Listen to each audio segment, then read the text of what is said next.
What is the scariest and the creepiest thing you have seen or heard?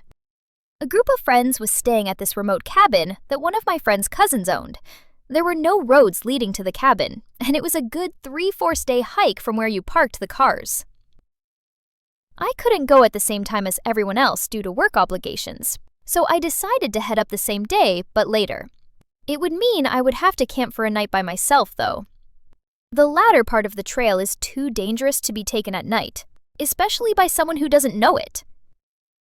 I didn't care. I was kind of looking forward to it. I've never camped alone before.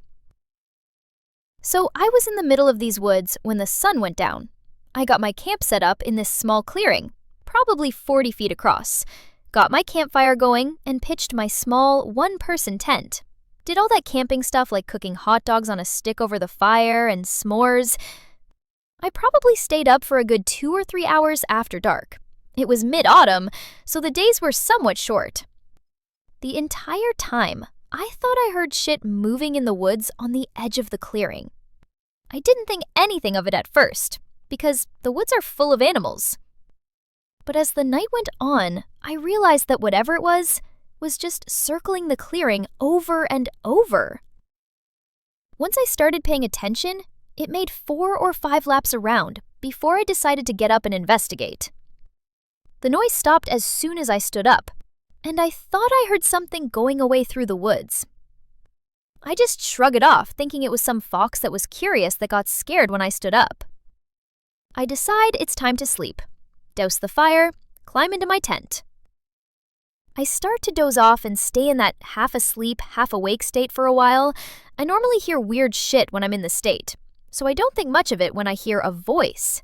Something wakes me all the way up, though, and I realize the voice is real, and right outside my tent.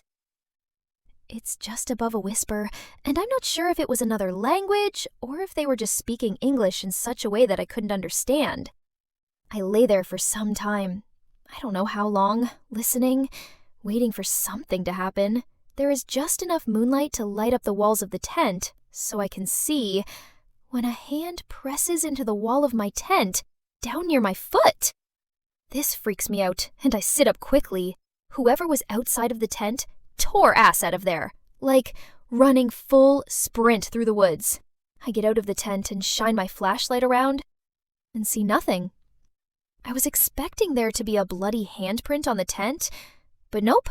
Didn't sleep that night, packed up camp at first light that morning, and booked it to the cabin. Thanks for listening. Subscribe for more real stories.